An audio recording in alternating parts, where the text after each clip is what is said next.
साथियों नमस्कार, कैसे हैं आप सब लोग। प्रिवेंशन ऑफ करप्शन एक्ट को लेकर आज का क्लास है और कुछ महत्वपूर्ण बिंदु जो है हम डिस्कस करेंगे डिमांड को लेके और क्रिमिनल मिसकंडक्ट को लेके। सारा का सारा जोर रहेगा धारा 7, धारा 13, sub clause 1, sub clause D PC act पे। क्लियर हो गया आपको।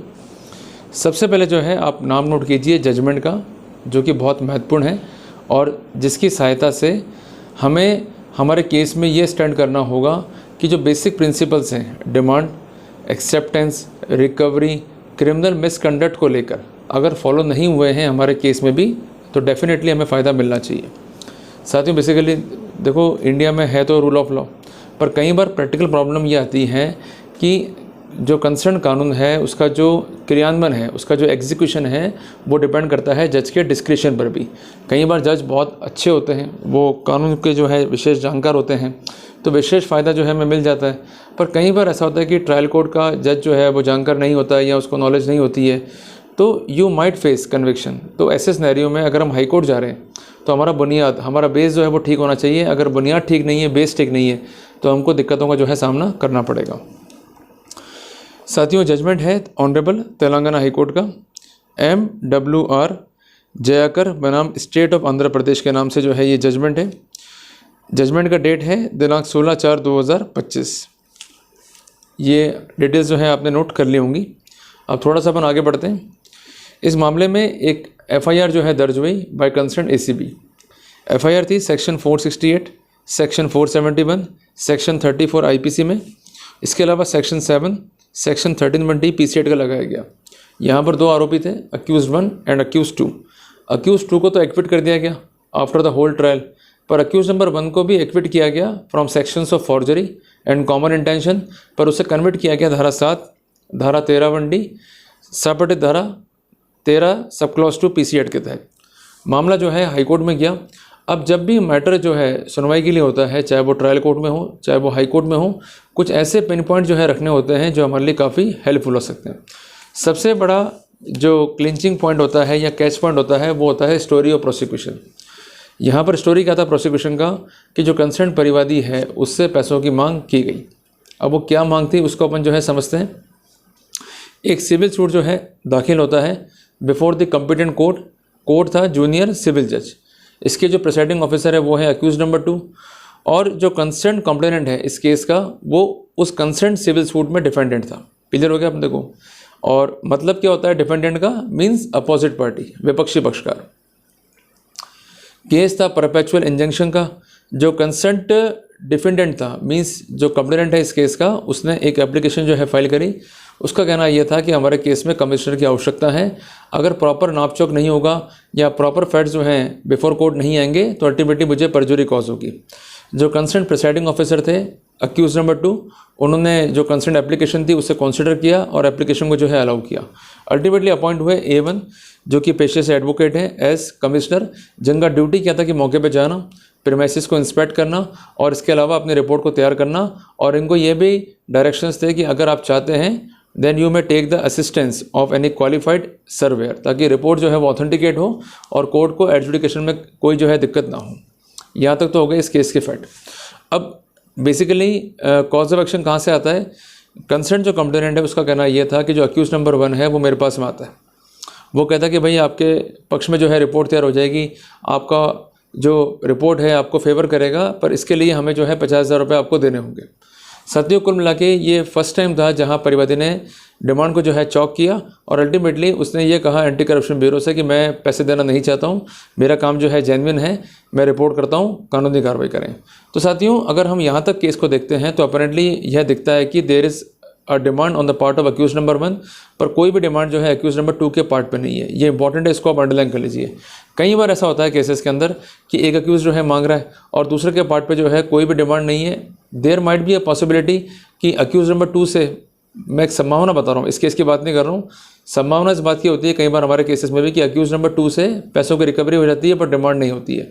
तो एक बात ध्यान रखिएगा कि अगर डिमांड नहीं है या डिमांड के कॉन्टेक्स्ट में कोई फैक्ट रिकॉर्ड पे नहीं है, mere recovery of money, mere acceptance can not be a basis to conclude that कि अक्यूज जो है कल्प्रेट है। तो यहाँ पर डिमांड जो है वो अक्यूज नंबर 1 की है, एक्सेप्टेंस भी अक्यूज नंबर 1 का है और उनसे जो है रिकवरी हुई। क्योंकि जो इंसेप्शन पर रिपोर्ट थी उसके बाद जो है वेरिफिकेशन हुआ और ये जो है रंगे हाथों पकड़े गए। साथियों, एंटी करप्शन को लगा कि ये केस जो है इतना कॉम्प्लिकेट नहीं है, क्योंकि जो concern accused number 1 and accused number 2 हैं वो आपस में हैंड इन ग्लव है और इन दोनों ने आपस में मिला भगती करते हुए जो है रिश्वत की मांग करी। अनड्यू जो फेवर था वो एक्सरसाइज जो है किया और अल्टीमेटली जो ये पैसों की मांग थी basically it is a bribe. पर साथियों, यहाँ पर एक पॉइंट जो है कंसर्न अक्यूज पर्सन्स ने लिया। उनका कहना यह था कि कोई भी काम जो है पेंडिंग नहीं है हमारे पास में, और जो रिपोर्ट थी मैं सबमिट कर चुका हूँ पहले ही। जब मैं रिपोर्ट पहले ही दे चुका हूँ then there is no occasion to demand money, जिस कारण रिपोर्ट जो है वो फैब्रिकेटेड है। साथियों, इस पर काउंटर आपत्ति आई परिवादी पक्ष की और अल्टीमेटली ये बना जांच का विषय। जांच में एंटी करप्शन ने ये भी माना कि डॉक्यूमेंट को जो है इंसर्ट किया गया बैकडेट के अंदर, जिस कारण सेक्शंस जो है जोड़ दिए गए फॉर्जरी के। अल्टीमेटली इस मामले में जो है चार्जशीट हुए आरोपीगण। साथियों, जब इस मामले का ट्रायल हुआ तो ट्रायल में जो अक्यूज नंबर 2 था वो तो कम्प्लीटली बरी हो गया, पर जो अक्यूज नंबर 1 था वो सिर्फ और सिर्फ कन्विक्ट हुआ धारा 7, धारा 13 1D PC एक्ट के तहत, जबकि जो सेक्शंस थे फॉर्जरी के वो हट गए। अब ये सेक्शंस क्यों हटे और कैसे हटे? साथियों, जब भी कोई केस होता है फॉर्जरी का तो आपको ये बात ध्यान होनी चाहिए कि फॉर्जरी कब बनेगा कि जब आपने डिसऑनेस्टली या फ्रॉडुलेंटली किसी डॉक्यूमेंट को सील, साइन एंड एग्जीक्यूट किया है, अल्टीमेटली आपको ऑब्जेक्ट किया टू सपोर्ट अ क्लेम। अगर ऐसी स्थितियाँ होंगी तो ही फॉर्जरी बनेगा, अगर ऐसी स्थिति फाइल पे नहीं है तो फॉर्जरी नहीं बनेगा। दूसरी बात है कि there must be a wrongful loss and wrongful gain. अगर ये पर्सपेक्टिव भी नहीं है तो फॉर्जरी केस जो है वो नहीं बनेगा। इनका कहना यह था कि इस मामले में इंक्वायरी होल्ड हुई बाय द कंसर्न सेशन जज। उनका भी कहना यह था कि इस मामले में कोई भी डॉक्यूमेंट जो है इंसर्ट नहीं हुआ है बैकडेट में, जो भी डॉक्यूमेंट था वो सबमिट हुआ है ड्यू कोर्स में, that's why no case of forgery and cheating is made out. दूसरी इंपॉर्टेंट बात है कि अगर फॉर्जरी हुई है, कोई डॉक्यूमेंट तैयार भी हुआ है बैकडेट के अंदर, तो there must be an opinion of expert which is required, और ऐसी कोई ओपिनियन जो है रिकॉर्ड पे नहीं है और ना ही ऐसा कोई एक्सपर्ट जो है एग्जामिन हुआ है। तो ये 3 पॉइंट जो है पक्ष में तय हुए कंसर्न आरोपीगण के और उनको बरी किया गया फॉर्जरी से। साथियों, जहाँ तक बात थी धारा 7, धारा 13 1D PC एक्ट की, तो उसमें बरी कर दिया गया अक्यूज नंबर 2 को, पर जो अक्यूज नंबर 1 था अल्टीमेटली उसको जो है कन्विक्ट किया गया। पर उसके कुछ इंपॉर्टेंट पॉइंट्स थे जो कि बहुत इंपॉर्टेंट थे, जिसको कंसिडर नहीं करा ट्रायल कोर्ट ने। पहला पॉइंट ये था कि जो कंसर्न कंप्लेनेंट है उसने एक झूठी कहानी जो है बनाकर कंसर्न ACB को जो है मिसलीड करा और ACB ने कंसर्न फैक्ट्स को किसी भी रूप में जो है वेरीफाई नहीं करा। उनका कहना यह था कि बेसिकली हमारे बीच में किसी प्रॉपर्टी को लेकर लेन देन था। परिवादी भी एडवोकेट है और मैं भी जो है एडवोकेट हूँ, तो ऐसे सिनेरियो में जहाँ पैसों के लेन देन का मैटर है, तो ऐसे सिनेरियो में ये नहीं कह सकते कि किसी भी रूप में जो है मैंने रिश्वत की मांग करी है या रिश्वत की जो है याचना करी है। जो कंसर्न प्रॉपर्टी है उसके खरीद के पेटे कोई अमाउंट जो है तय हुआ और मैंने एडवांस में जो है 50,000 रुपये इनसे ले लिए थे। तो ऐसे सिनेरियो के अंदर जब सिविल डिस्प्यूट है, प्रॉपर्टी को लेन देन को लेकर जो है मामला है हमारे बीच में, तो करप्शन एक्ट के प्रोटोकॉल जो है लागू नहीं होंगे।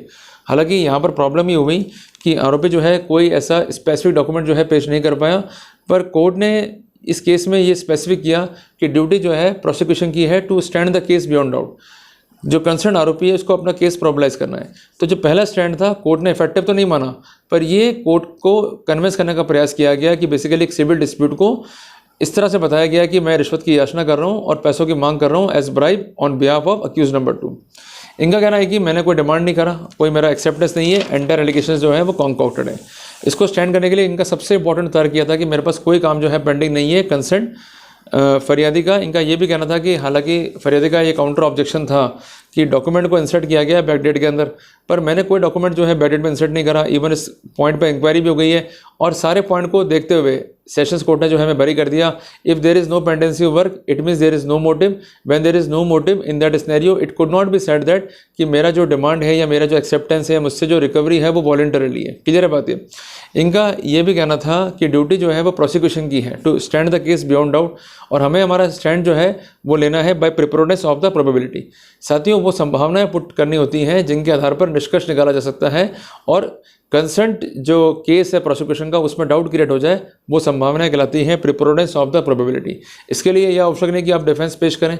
आप अगर एटलाइन जिरा करते हैं परिवादी पक्ष से और उनकी टेस्टिमनी में इनकंसिस्टेंसी पैदा करते हैं देन इट इज सफिशिएंट। और इस पॉइंट पे जजमेंट है ऑनरेबल सुप्रीम कोर्ट का वर्ष 2009 का CM गिरीश बनाम CBI के नाम से। साथियों, इसके अलावा इनका पॉइंट ये भी था कि डिमांड को स्टैंड करना पड़ेगा। अगर मियर सरमाइसिस पे केस है, डिमांड स्पेसिफिक नहीं है, तो केस मेड आउट नहीं होगा। मैं आपको एक बात स्पष्ट करना चाहता हूँ कि आप लोग इस पॉइंट पे होमवर्क करते नहीं हो। रिपोर्ट का भी महत्वपूर्ण स्थान है, जो वेरिफिकेशन का ट्रांसक्रिप्शन है उसका भी महत्वपूर्ण स्थान है टू सस्टेन डिमांड। क्योंकि डिमांड अगर इंसेप्शन पे नहीं है, बाद में जो है डिमांड आ रही है, तो वो एक सेकेंडरी पोजीशन हो गई। बट प्राइमरी क्या स्थिति ऐसे पैदा हुई कि मजबूर होना पड़ा कंसर्न एसीबी को या सीबीआई को टू प्रोसीड फॉर ट्रैप। तो ऐसे सिनेरियो में जो डिमांड का रिपोर्ट है, जो डिमांड का वेरिफिकेशन है और जो डिमांड का ट्रांसक्रिप्शन है वो काफ़ी इंपॉर्टेंट है। अगर उनमें इनकन्सिस्टेंसी है या किसी भी रूप में निष्कर्ष हम ड्रॉ नहीं कर पा रहे हैं, तो सिर्फ और सिर्फ वॉइस मैच कर रही है। It could not be said that कि हमारा जो है डिमांड निकलता है और हम जो है यहाँ पर गलती पे हैं। डिमांड होना चाहिए स्पेसिफिक कि मेरी जो है ग्रेट इंटेंशन है, मैं लगातार जो है पैसों की मांग कर रहा हूँ, मैं डरा रहा हूँ, धमका रहा हूँ, कॉर्शन जो है कर रहा हूँ। कॉर्शन मीन्स डराना, धमकाना, एक्सटॉर्शन करना। अगर इस तरह के एलिमेंट नहीं है, कई बार देखा होगा आपने कि सामान्य बातचीत होती है परिवादी और आरोपी के बीच में, और खुद परिवादी जो है सजेस्ट करता है सर्टेन अमाउंट्स को, और वो कोशिश ये करता है कि कंसर्न जो आरोपी है वहाँ भर दे या उस पर डिनाइल ना करे ताकि मैं डिमांड को जो है पूरा कर दूँ। तो एक विशेष बात ध्यान रखिएगा कि अगर कोई भी परिवादी आपके पास में आ रहा है, पैसों की बात कर रहा है, तो आपको अलर्ट रहना पड़ेगा, आपको प्रतिकार करना पड़ेगा। अगर आप चुप रह गए, आपने हूँ कर दिया या आपने कीप साइलेंस रखा, तो ये अपने खिलाफ ही जाएंगी स्थितियाँ।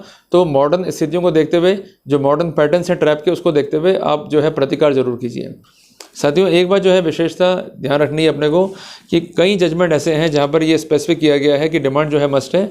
जजमेंट है बी जयराज बनाम state of Andhra Pradesh, judgment है 28 मार्च 2014 का, जजमेंट है एन विजय कुमार बनाम स्टेट ऑफ तमिलनाडु, जजमेंट है दिनांक 3 फरवरी 2021 का। इसके अलावा वर्ष 2015 का महत्वपूर्ण जजमेंट है पी सत्यनारायण बनाम स्टेट। इसमें भी ये स्पेसिफिक किया गया कि डिमांड को जो है साबित करना होगा, और डिमांड साबित नहीं है तो किसी भी रूप में केस जो है स्टैंड नहीं होगा। और जो रिसेंट फैसला है वो है ऑनरेबल सुप्रीम कोर्ट का नीरज दत्ता बनाम स्टेट ऑफ एनसीटी। उसमें भी यही है कि अगर धारा 7 का मामला है तो अगले का होना चाहिए ऑफर और आपका होना चाहिए वॉलंटरी एक्सेप्टेंस। और अगर केस है धारा 13(1)(d) का, तो ऐसे सिनेरियो में आपका जो है डिमांड होना चाहिए और अगला उस डिमांड पे जो है एक्ट अपॉन करना चाहिए। तो इसलिए मैं बार बार कह रहा हूँ कि mere demand of money is not sufficient, there must be some pendency work to germinate motive. और पेंडेंसी वर्क के साथ साथ ये भी स्पष्ट होना चाहिए कि आप डरा रहे हैं, धमका रहे हैं, पैसों की याचना कर रहे हैं, हर रूप में आपका ग्रेड है और हर रूप में जो है आप पैसे चाहते हैं। अगर इस तरह के को एजेंट एविडेंसेस, इस तरह का कॉरोबोरेटिंग एविडेंसेस रिकॉर्ड पे नहीं है और सपोर्टेड नहीं है further by substantive piece of evidences, तो ऐसे सिनेरियो में केस का चेन जो है पूरा नहीं होगा। And in absence of proper chain हम यहाँ पर केस को क्रैक जो है कर सकते हैं और एक्विटल की जो है मांग कोर्ट से कर सकते हैं। तो हर एक पॉइंट पे जो है हमको काम करना है, पर जो इंसेप्शन के पॉइंट है वो है रिपोर्ट, दूसरा है वेरिफिकेशन का डिमांड, और तीसरा उस पर एक्सपर्ट ओपिनियन क्या है। अगर इसमें हमने विरोधाभास पैदा कर दिया और ये स्टैंड कर दिया कि ये आवाज़ जो है या तो हमारी नहीं है, या ये आवाज़ जो है मैनिपुलेटेड है, या इसमें इनकन्सिस्टेंसी है, या जो स्टोरी है ट्रांसक्रिप्शन में मिसमैच खा रही है with story of prosecution in the report and other documents, तो वहाँ पर हम स्पेसिफिक स्टैंड के आधार पर जो है रेमेडी ऑप्टेन कर सकते हैं। तो मैं उम्मीद करता हूँ कि आज मैंने आपको एनलाइटन किया एक महत्वपूर्ण विषय के ऊपर। जल्दी मिलते हैं एक नए टॉपिक के साथ। टिल देन, जय हिंद, जय भारत।